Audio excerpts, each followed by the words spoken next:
Se passaram 5 anos e o Santos ainda não entendeu esse erro. Esse erro que corre risco, sim, de colocar em xeque a instituição.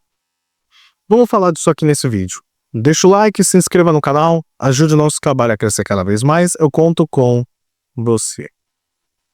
A pior coisa que pode existir é quando você vê pessoas poderosas negando a realidade. Elas têm a capacidade de distorcer aquilo que está acontecendo bem diante dos olhos, com fatos, com argumentos, com provas mais do que necessárias. E ele vai lá e diz uma outra coisa. E o pior é quando você vê pessoas embarcando nesse discurso, endossando ainda mais uma visão completamente cega do que está acontecendo. Esses anos em que o Santos Futebol Clube viveu o pior período da sua história, ele, por consequência, se rebaixou em relação aos outros times. A verdade precisa ser dita, porque tem muita gente que confunde a realidade com desrespeito. E você analisar o que está sendo feito e como as pessoas entendem como é o Santos no dia de hoje, não é você rebaixar a instituição de forma histórica.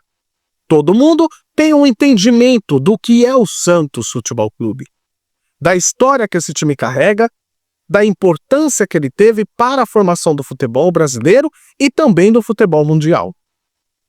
O Santos, na época do Pelé, é um dos maiores times da história do futebol, isso é um ponto. Só que hoje, o Santos ele é rejeitado por qualquer treinador. Ao ponto do Corinthians já assinar com Dorival Júnior. Este mesmo que recusou o Santos, que há 15 anos atrás ele treinou o clube, fazendo aquele grande time do Neymar. E como é que esse processo ele é feito? Um processo, sim, de apequenamento da instituição.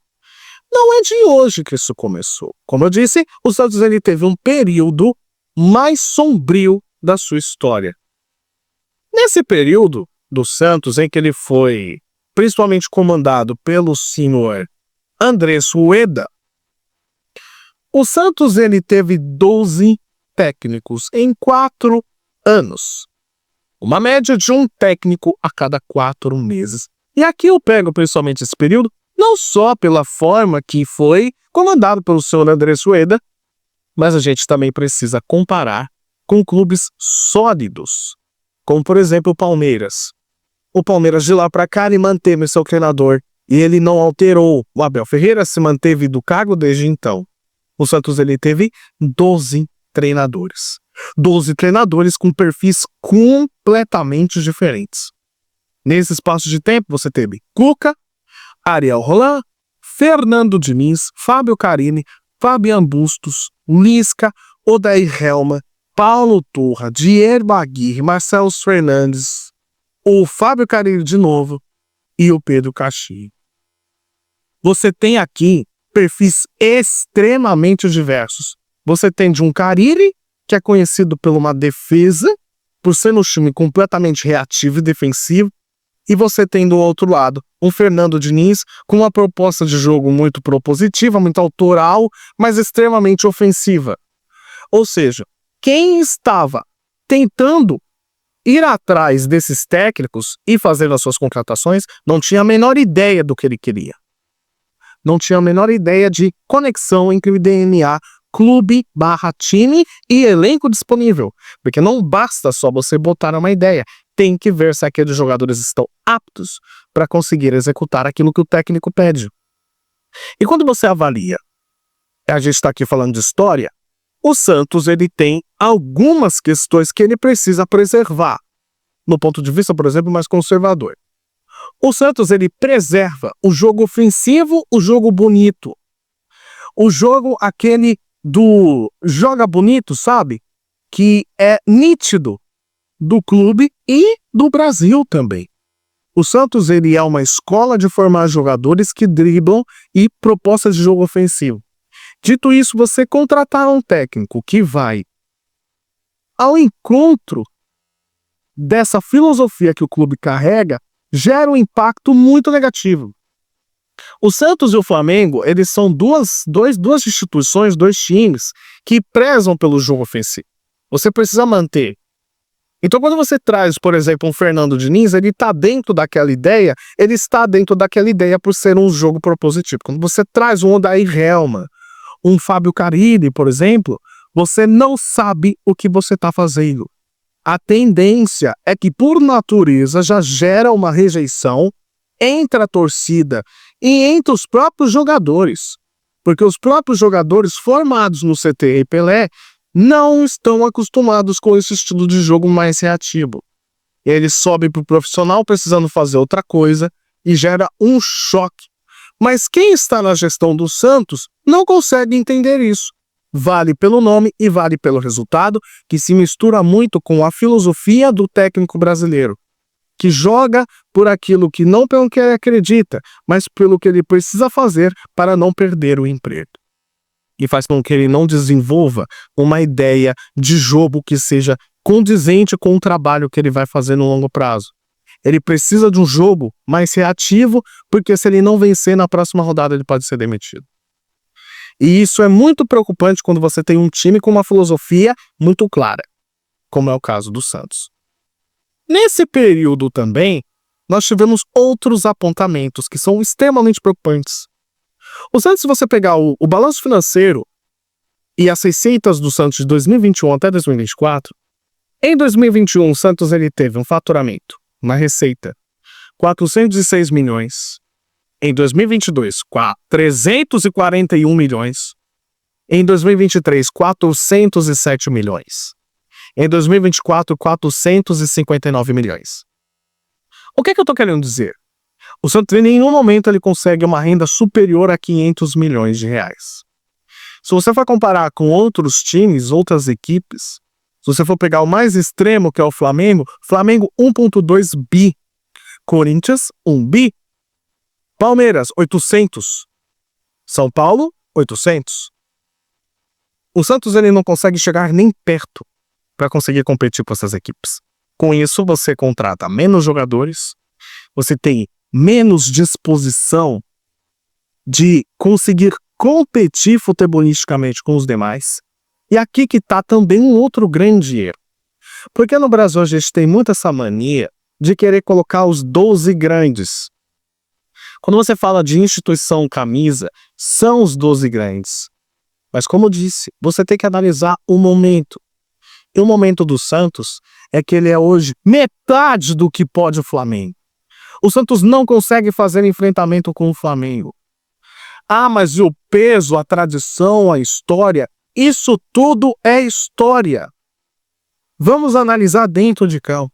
Se o Santos hoje enfrenta o Flamengo dentro da Vila Belmiro, alguém tem alguma dúvida de que o Flamengo possa golear o Santos? Alguém tem alguma dúvida disso? Não tem nenhuma dúvida.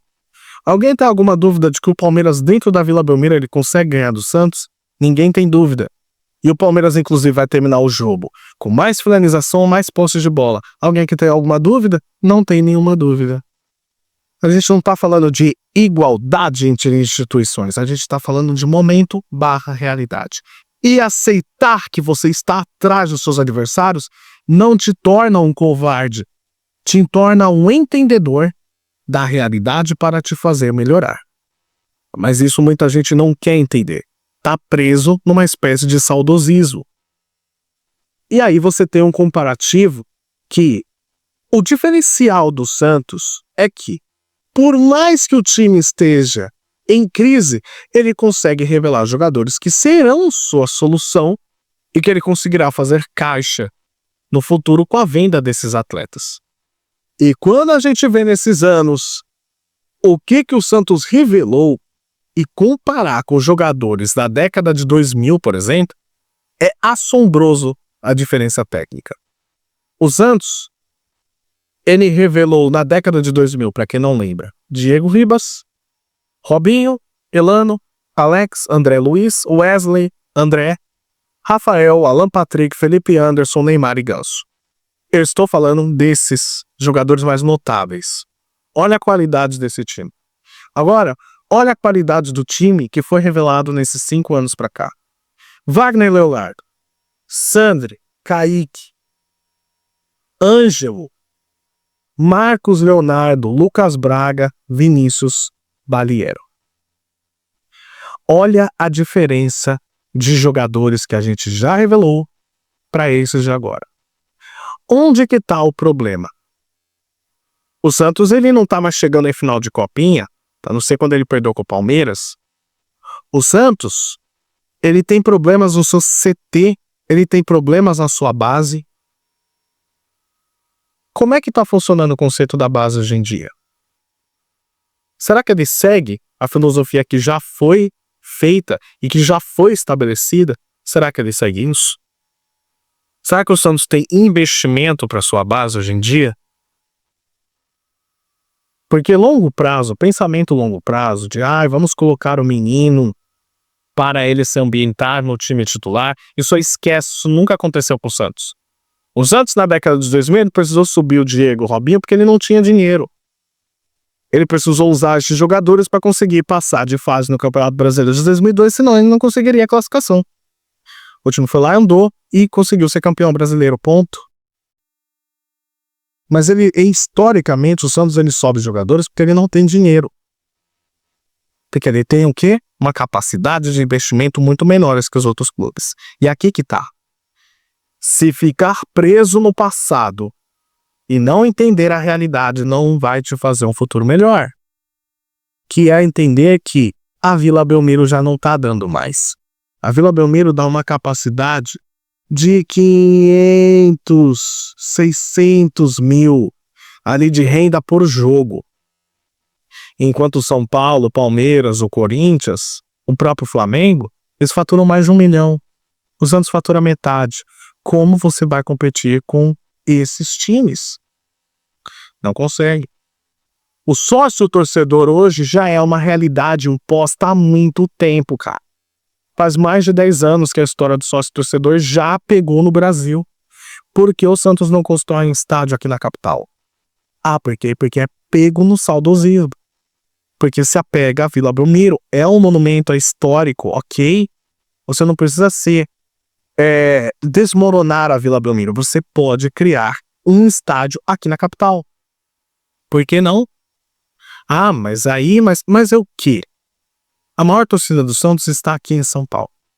Você tem uma capacidade de cobrar um pouquinho mais de ingresso, porque normalmente, por exemplo, se você for fazer um estádio ali numa área nobre, quem frequenta aquelas regiões tem mais poder aquisitivo. Por que você não faz isso? Gente, o futebol mudou. Parece que os dirigentes eles não entendem isso. O futebol não é só o modo lúdico, que são os jogadores vestindo a camisa, tendo suor e se doando por aquilo, não. O futebol ele virou um negócio, é uma capacidade de investimento. Quem não está preparado vai ficar fora do jogo independente se você ter camisa ou não. E aí você tem consequências com isso. O sucateamento do CT Pelé, que se não é o pai do Neymar agora, continuaria naquela zona que estava. O pai do Neymar teve que vir e fazer uma reforma, cara. Reforma. Será que o Santos, com as suas próprias pernas, não tinha dinheiro para poder fazer uma reforma? Aonde outro dia o Soteldo ele posta o pé numa maca. E a maca rasgada. Enquanto comparando com a estrutura do Palmeiras é de outro mundo. Deixar não chegar nesse ponto. E com isso traz menos mídia, menos patrocínio, menos interesse de jogadores atuarem na equipe. Os técnicos agora, com a demissão do Caixinha, recusaram. Tite recusou. Dorival recusou, Sampaoli recusou. Ninguém quer vir. É porque tem um desmerecimento perante a instituição Santos Futebol Clube? Não. É porque no momento o Santos não consegue propor um projeto futebolístico para esses técnicos. E sim, o Santos está abaixo dos demais. E isso culmina tudo num rebaixamento histórico que teve ano retrasado. Sendo que na Série B teve a pior campanha dentre todos os que foram campeões. O Santos teve a pior campanha e tinha um time muito melhor que os anteriores. Então, assim, você criticar a visão das pessoas que realmente entendem a realidade e veem o futebol como hoje e não só uma fonte do passado, não te torna um saudosista maluco. Não te torna um alienado. Que, você tá tentando destruir a camisa do Santos, a instituição Santos, não. É você analisar com o de hoje. Se você não aceitar a realidade de hoje, dificilmente você vai querer mudança. Entende? O Santos Futebol Clube hoje ele está abaixo dos seus rivais. Ele está abaixo dos demais. Ele só tem interesse da mídia agora por causa do Neymar, caso contrário não teria. Como não teve ano passado, a Globo São Paulo não transmitiu o jogo do Santos na Série B, somente a TV Tribuna. Mas aí errado é quem critica. Errado é quem acha que a visão saudosista ela precisa ser mantida para sempre. Não. Não. É preciso mudança. É preciso observar a realidade, aceitar e mudar a partir daí. Deixa o like no vídeo se você chegou até o final. Tamo junto e até a próxima. Valeu.